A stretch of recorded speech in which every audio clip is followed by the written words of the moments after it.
All right, week 9, we are going to be doing the Saturday, Tuesday, Thursday program design review for the Phoenix AMRAP. Got our program designer, the man, the legend, the myth, Jeremy Purefoy. Take her away, man. One of my favorite formats, man. I just love the fact that you get the body warmed up, you get it going, get the sweat broke before you actually go into more of like a strength and mobility and core stability focus with the AMRAP part of it. So one of my favorite formats is the Phoenix AMRAP. So we'll get 20 on, 10 off, 4 times around. Again, these are all movements that I try to keep on the feet, so we're not going down to the ground with it being just a quick transition. So it's gonna be more, stuff that is able to be done by everybody because it is faster with the 2010. However, if you got to increase the time, you can definitely go 25, 10. You might want to go 3 times around instead of 4 times, just to make sure you're getting it done, the workout done in time, because the AMRAP does take more time for demonstration. So low pause squat, so you get a little power, not power, you get some strength even in the Phoenix portion of it. Heavier weight, just one dumbbell, keep it low, and you pulse it out. Um, stay low the whole time within that squat. If they need to reset, they can reset. Elevate heels. If they have something they can elevate their heels on to help keep their torso upright when they're squatting down and take pressure off their lower back. Knees or ankles, they can definitely have the heels elevated for that. They're going to go to the reverse gears, hitting the triceps like the elbows to the torso. So it really is trying to focus on bending and extending at the elbows. Shouldn't be a lot of the shoulders. Shouldn't be more shoulders. So we just really try to get back, get the tricep burn. I always think of like this one as the chains that TD uses, like Todd Durkin uses with the pressing the chains back, which we don't have chains, so we can utilize a battle rope for that motion. So that's kind of like the motion you should be focusing on, is hitting the tricep with that. Um, it could be awkward, so like if people don't want to do that, just turn around and just do a regular drum roll, right? If you don't want to do the reverse gear, just hit the drum roll for that 20 seconds. Um, but it is a hinge, and it's locking the elbows to the side and really try to push it back as you get that ski motion. Goblet catch. This is a dynamic form, so it also works in core stability. So heavier dumbbells can be utilized on this one as you power up from the ground. You catch it. You want to stabilize yourself. Press the belly button to the spine. Staying strong, staying tall and strong as you get that catch. Get low. Get low. So dynamic core. Another one they played today for the legs and booty is juvenile. Back that thing up. That was a hit. You heard people like out there screaming at 9 o'clock when that song came on, when that beat Oh, drops. And I okay. forgot about that, but I was like, oh shoot. I don't know who did it. Samir and Maddie brought it out, and you could hear people out there singing the words. I'm like, okay. Didn't think Yeah. about My that. wife always says I'm a juvenile, so that makes sense. Yeah, that'll work out well for me. I don't want to grow up. All right. Oh, There the we feet get slam. This low. is so All right. that, man. I feel like you probably should record it. I don't know. I don't know if Brooke is a sore subject or not, but this Ricardo, is Ricardo had Get Low on Little John was a good one for the first demo as well. So yeah, yep. All right. Um, and then okay, where we at? Faint slam, right? All right. yeah. Um, this is one that was one of the boxing workouts that Brooklyn and JC created. I do like the double rotation though. The double rotation slams to the wall. So you get some wall ball in there.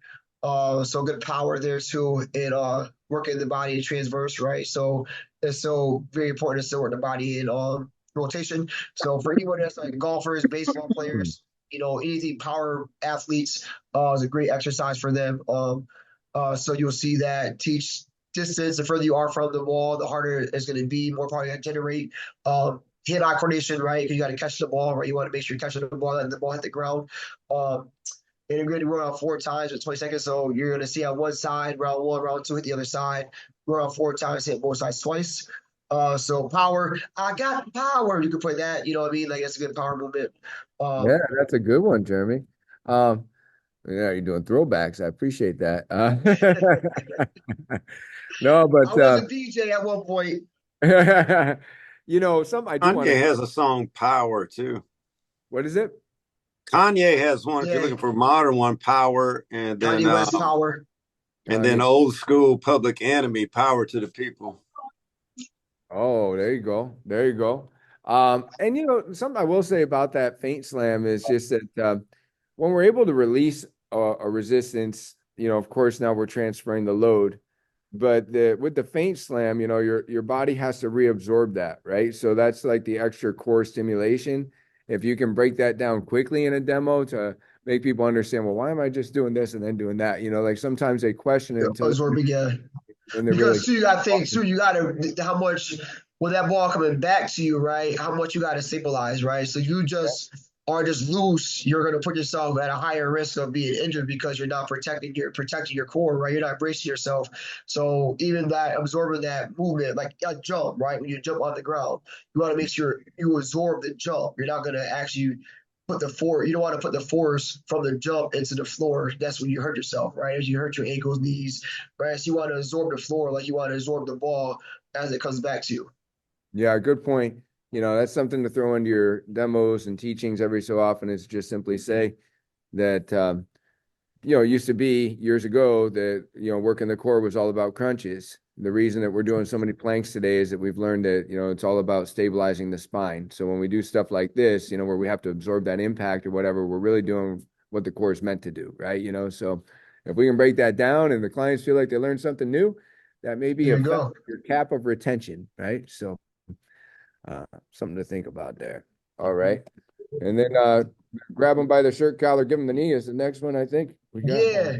I love the repeaters, man. It's like a fun one to just to do, right? It's like, yo, hey, if you having a bad day or if you upset with somebody right now, just imagine this ball being in their face and you crap out of it, right? Just have some fun with it, man. And, I love uh, it when it's like close to Christmas time. I can be like, imagine it's Christmas time. You're like trying to get that last gift and somebody took your parking spot. So then you go grab them by the shirt collar and give them the knee, right? there you go. That's the Christmas spirit. No. Hey, Easter's coming up too. The church parking lots will be full. You got to be prepared for somebody taking your parking spot on your way into church. So So, it's like, or here at Journey, like, there ain't parking, so someone took your parking spot, and you had to right. walk a half a mile to get here to work out, then yeah, Yeah, imagine right. that. Yeah, adding that half mile to your fitness routine. Come on. What Uh, the heck? I feel like the movement to itself is just like a throwback movement. So any like throwback playlists that you can play during like this time is.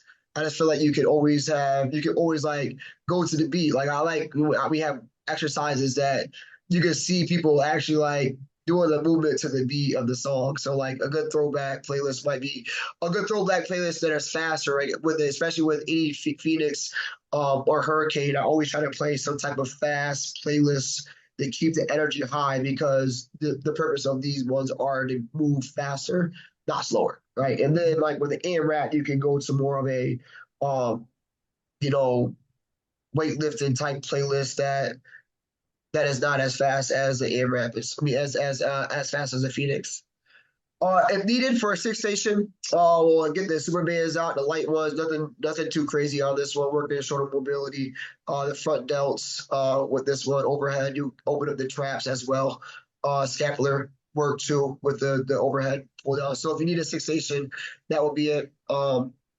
Coaching the light bands on that, I mean, it's great. It's therapeutic if somebody's using a light band, but you're always going to have those clients that think that everything should be a heavy band. Like I was looking at this one guy the other night that always likes to go heavy. I said, and he was doing that chop with the glute. Yeah. And I said, is he pulling that band or is that band pulling him right now? I'm like watching him go off the ground with it. I'm like, what is that? Like, is he like bungee jumping over there? Like what the heck is going on? So especially with this one, nobody needs to go heavy on this one. It's therapeutic to the shoulders. If you don't, it's risky if you do. So it's a good one. But yeah, you get These those are clients every. these are all good movements too. Like when you do stuff like that, like this is like before the workout, and people get here early, like band splitters, overhead, just open it up, get the circles. It's so good to open up the shoulders, right? So like people that that just are just tight up there, like before the workout too, is just like these are like it's therapeutic. It's not. is not the purpose isn't like to, build muscle off those, right? It's just like really get yourself opened up, loose, and ready for the workout. So, um, corrective movements too, right? So Yeah. that's a good way to preach those. Yeah, Um, teach correctives. This was a good one today, and try not to make these videos go too long, but uh, there was Dave Vieira was in here this morning telling me about how he works with somebody. So he's a corporate job. He works with somebody that every hour at their desk will stop and just hold some retraction poses, right? Like somewhere along the way, like they were taught that. And so anytime that we're doing retraction, this is like prehab or preventative exercise or corrective exercise.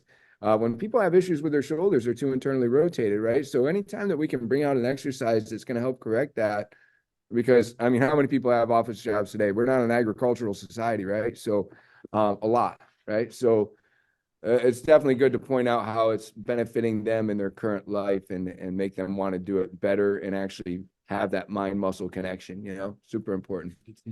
yeah, I notice like if I do any like barbell squatting and with my shoulders how bad they are, I have to like do stuff like this to get my arms so I can even bring my arms behind like that, right? So it's just so important to do that even prior to a workout just to get yourself moving.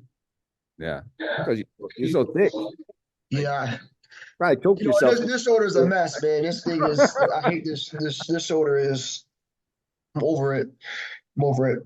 So we're going to the AMRAP portion. So again, you know, the general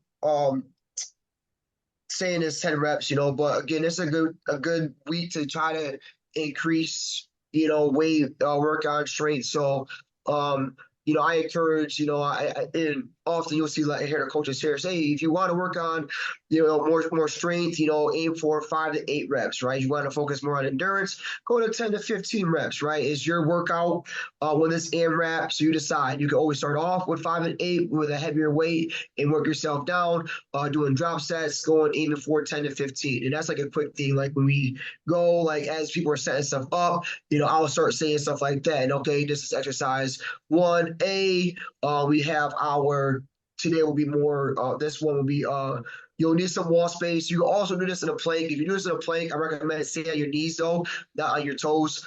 Stay on your knees, really get this movement down. So it's brand new. You put the mini band on your wrist, and you're gonna roll the foam roller up the wall and back down. I do have the video on the playlist now.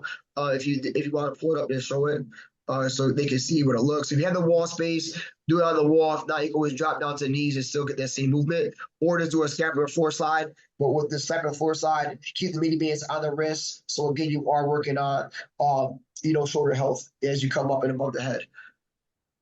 So, All right. you scroll down, it'll be the AMRAP part of it. I feel like this is. Are you sure? Isn't this the one that we just? Oh, refresh it. Yeah, I just clicked on it. It might be that the link. Let me see here. I clicked on this one. Well, that's good. No, because I thought once you add the playlist, like you can add to the playlist, but in the link, they will automatically upload. See, now they're up there. See? No. What I'm just gonna let you know is that I think what's happening here is, am I right? Yeah. Okay. So it's just in here. This should be there and that should be there, right? Is that what it is? Like I think that you see what I'm saying? Like Friday, Monday. It's so weird.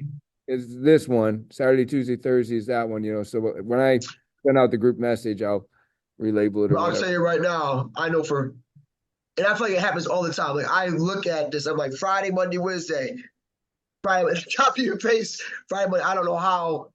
Yeah, because that's just Friday, Monday, Wednesday. So let's go to. It's YouTube terrorists.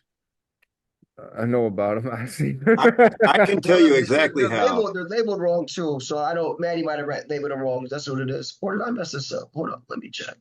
Get her in the office right now so we can talk to her. Be like, you messed this up. So let me see here. It won't matter. They're called techno demons. Techno demons. There you go. Mad Dog, Mad Dog, Right. the office, please. Yeah. Right. So Friday, Monday, Wednesday is supposed to be 30, 10. and then Saturday, Tuesday, Thursday is supposed to be AMRAP superset. So I will change the logo, the name on this. The sheets are right. The sheets say the right dates on them. So Okay. I was Go ahead. I was looking for a little expertise. I know what I use to try to get clients to differentiate between a drum roll and a shake. But I was wondering if you guys have some maybe better language that you're using to help them understand the difference. That's good. on the shakes with the shake versus drum roll, because a lot of times they end up doing the same thing.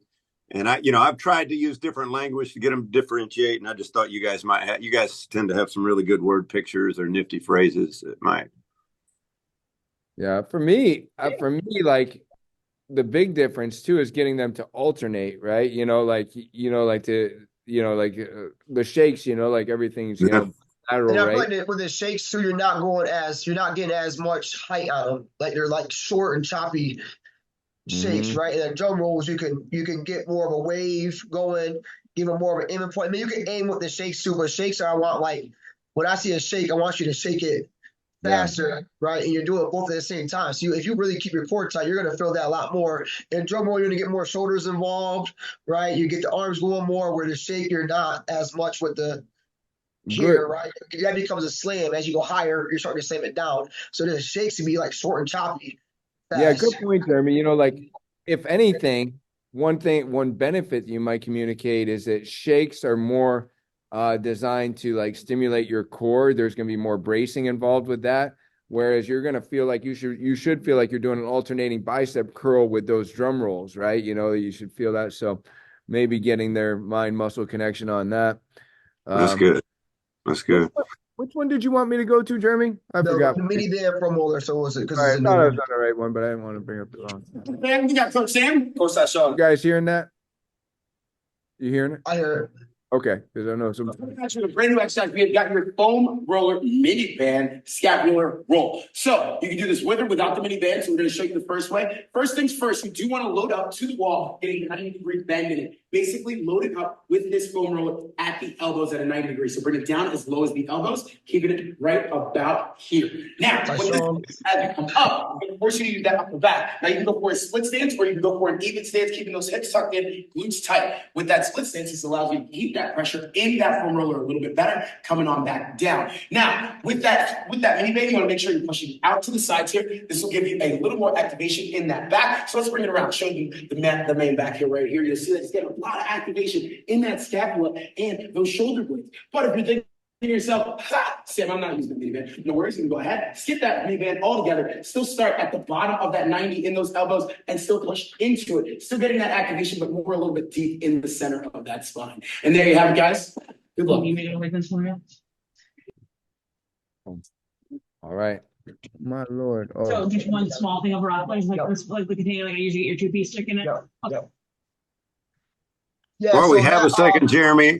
I just wanted to say thank you. I've noticed that for a while now, and I keep forgetting to say it, but I've noticed for a while now that when we have, for example, ropes on one day, we tend to also have it on the next. Or if we have the power bands on one day, we tend to also have it on the next. And those things, those little things make a big difference, in having to change equipment every day and everything. So I've been meaning to say that for a while, but thank you for paying attention to those things. It makes, for sure. Makes it smoother. I definitely understand doing this, being here 10 years, like if you got to take the power bands down or even like, I'm all about parents too. So like, I hate if and that has happened before, right? And it's like, might've been like a mistake where we had the power bands up on the ropes and then we're doing ropes. Now the power bands are all tangled up within the ropes. And I'm like, those things cost $80 a pop. Like, so like, why am I doing damage to them? You know what I mean? And same with the TRX straps, right? So if I'm trying to keep it like, we don't use TRX on one day, I won't have the tier. So for us, we gotta take them down. I don't want to have to take them down and put them back up. So just more work for people that gotta close that night too. So I try to keep that in consideration. Yeah, and I've noticed, and it's definitely appreciated. So I want to let you know. Yeah, You're welcome. Thank you. I have a popular vote on that, so thank you. That's good. So I highlighted all these orange for only one reason. I'll just comment on that now. Every facility has to rearrange these, right? You know, I mean, it's like whatever's going to work best, you know, so you got to put your exercise wherever you put them. So that's when I highlight orange. So then that way you think through it before it's Friday morning, right? So here we go. Jeremy, go ahead and give us the tips and tricks for these AMRAP circuits. So that was the mini band from Moeller. Like so, like for us, yeah, that would be our first one since we can utilize the big wall there.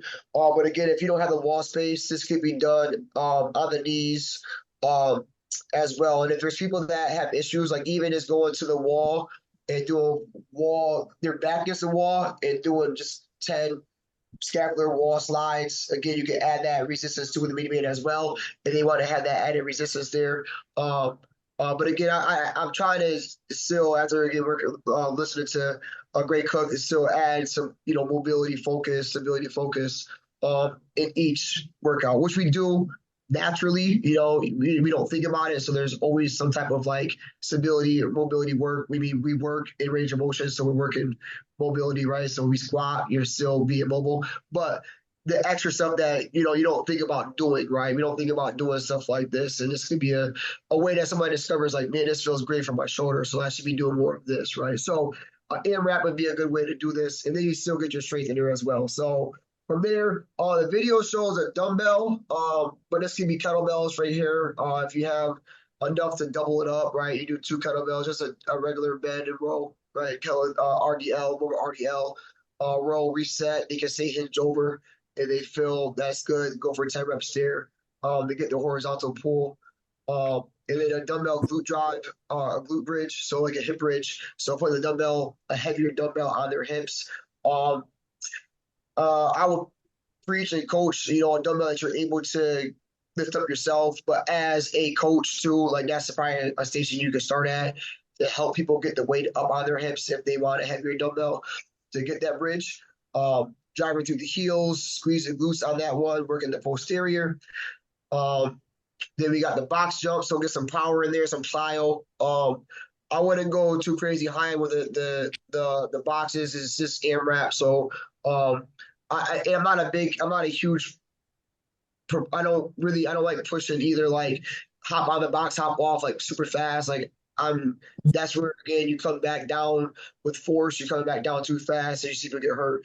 Like when I do any box jumps, it's like landing light on the box, fully extend your hips, and then step off the box, like cautiously, like be cautious on what you conscious and like stepping back, not just like a lot of times, especially with the metal boxes, is people go rapid fire. I'm like, don't go rapid fire because the more you go rapid fire, the more you're not in tune with your body, and the more likely you're gonna smack your shin off the box and get blood all over the place. So as you jump, really concentrate on that hop, land light, fully extend your hips on the box, and then step down in control, and getting 5 to 10 reps of the step of the box jumps. If you're not doing that, just do count to 20 with the steps up, so you're getting 10 on each leg.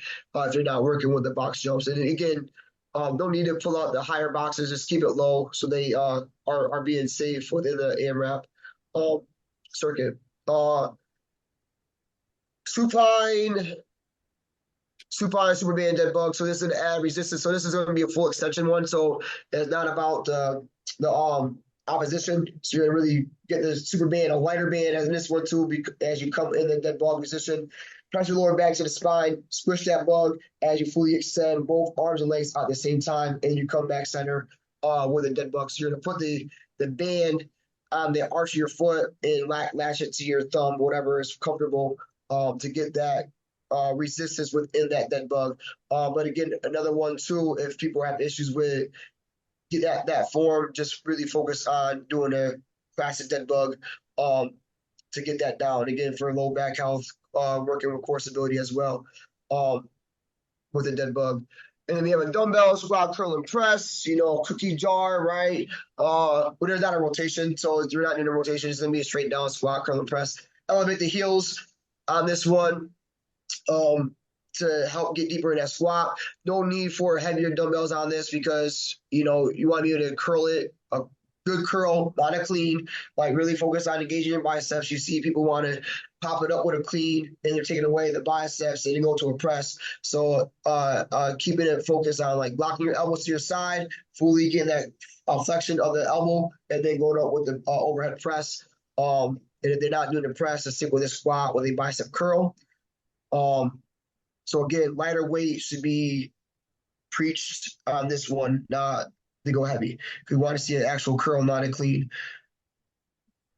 And on to the TRX, we have TRX suspended pull-ups. Another way you can progress people on this one is to go to the pull-up bar. Wouldn't show it, just another way to, as a coach, like, hey, you got some Jedis in there, like go get 3 to 5. You have people that have goals to do a pull-up. Another way too to help them. Hey, just let me see you get up on that bar, even if it's for 1 rep or 1 attempt. That's you get up there. And they come back down and they do the TRX, suspended pull-ups.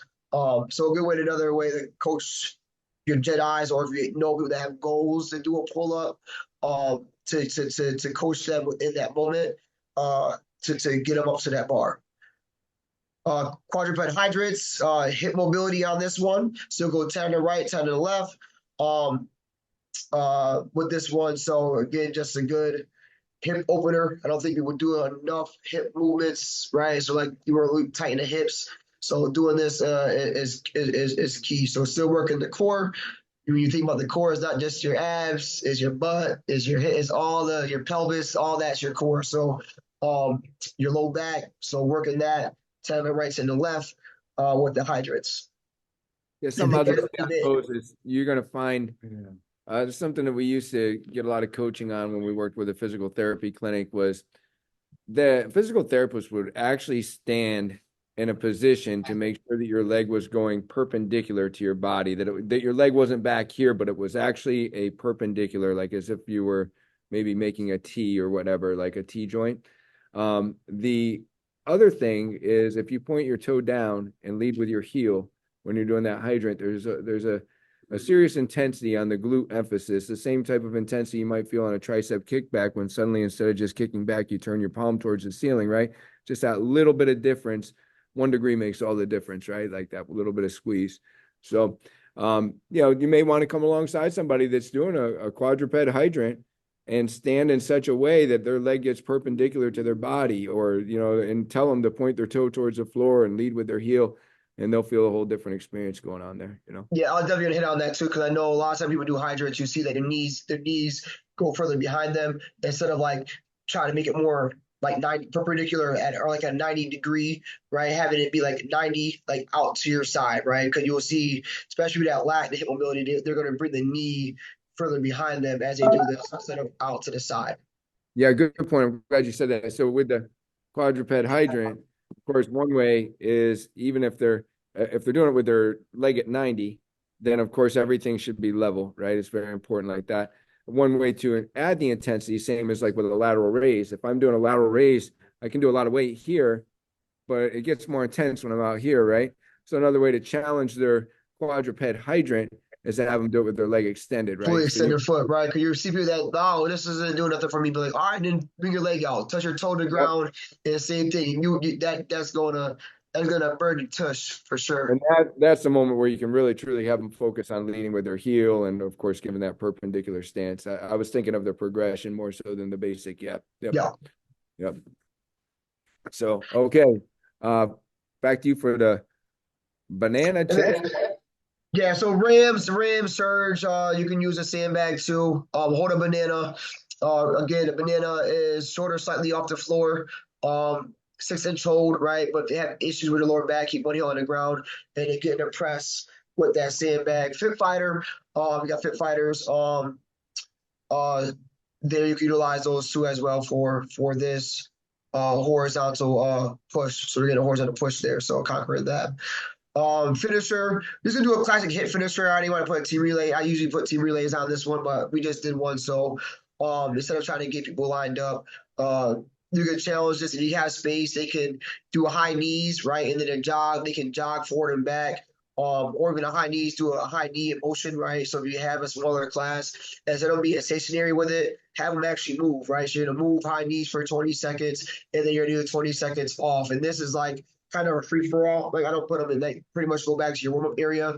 If you have space in front of you, like hey, instead of just staying in there, actually get some locomotion, like move with it, and then it's just a constant going on. So you hit 4 movements, 4 times, so you go a total of 10 sets. So there's no transition periods between 20, 20. So 20 high knees, all out as fast as you can, and then bring the heart rate down with a nice little jog. Count them in 20. So it'd be 20, 20 with that. So Yeah, you just got me thinking, Jeremy. I'm big on bookends. I'm big on themes for the workout that I might start with and then kind of end with if I can kind of put it all together in one type of theme, if you will. So if I'm going to have people at the end jog around the room, I might be getting them doing boot camp chants or something like that. And if I'm going to get them doing that, I might start off with a simple boot camp warm up, which it doesn't have to be anything more than a coach doing the 1, 2, 3 and then doing the 1. It doesn't have to turn into them jogging already because that would probably take away from the finisher. I'm just saying, already kind of set that boot camp theme at the beginning of your workout. Then at the end of your workout, you can have them jogging, high knees and then a little slow jog. And while you're doing it, having them chanting if you can do that well. For me, I've always had a good time with that. And this is a great opportunity too for this one too. If you have people that are like they want more, right? They get them inside of a bungee. You can be the coach and put the Superman around their waist, so you'll see that a lot. And again, but preaching to them like this isn't. I want to give you mild resistance. It's not me. I don't want you pulling me across the room with the Superman, right? So we want to save your Achilles. We don't want you to have no tears. So like just fight it. I'll give you mild resistance and you go as fast as you can with resistance. Or again, you can bring the bungees out and put people in the bungees and they can just stay in the bungee for the entire warm up. That finisher, they'll be pretty beat up afterwards with their calves and the heart rate will beat up there for sure. So it's a good way too. If you do have bungees out, you got some Jedis in the class that want to kick it up a notch, put them in the bungees.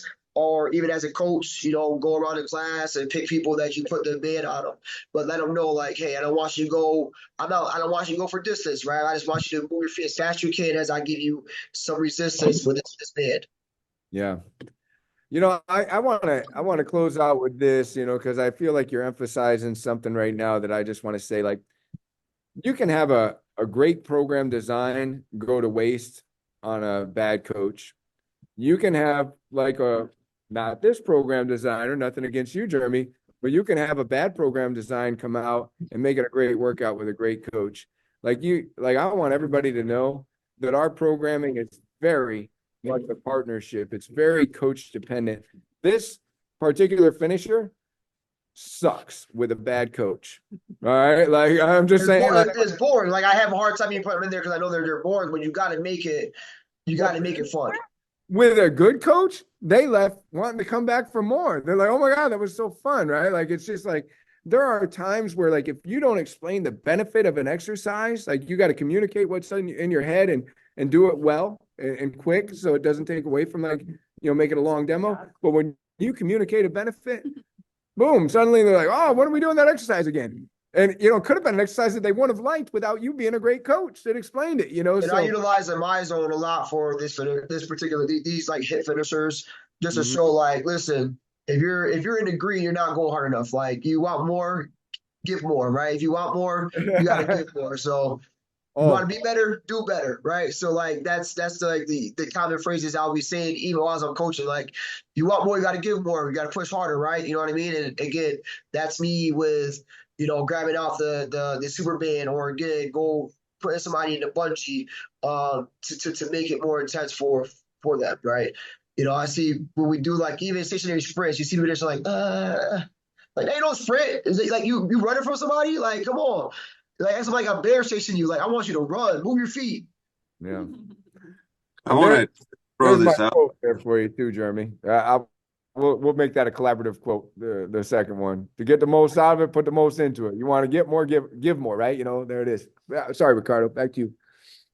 Oh, I was just going to throw this out there in case it helps anybody else. But what we're going to do in April is say that any class, we're going to have a T-shirt, and any class that gets 100% of the people in the red, or it'll be a finisher like this. If we get 100% of the class in the red, then you were going to give everybody a T-shirt. That'll, of course, boost MyZone sales because you got the one or two people that'll be, that don't have their MyZone. So that'll help get everybody on the MyZone. But then, it becomes this inter-class competition, So, and we even will post, like if I have a class where, I get them all in the red, I'll take a picture of it and post it in the member group. Like, hey, 6 a.m. was busting it today, Mm-hmm.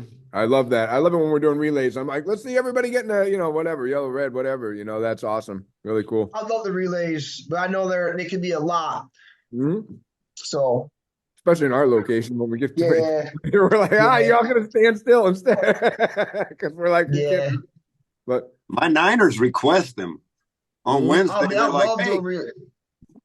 can we do a Wednesday we back to gym class. This is gym class. They got the gym class going on. Field day. We used to be like at field. I don't know how that's a field day is a real thing elsewhere, but we look forward for June come around and we did our field day out there. We did like relay races and stuff like that. Loved it.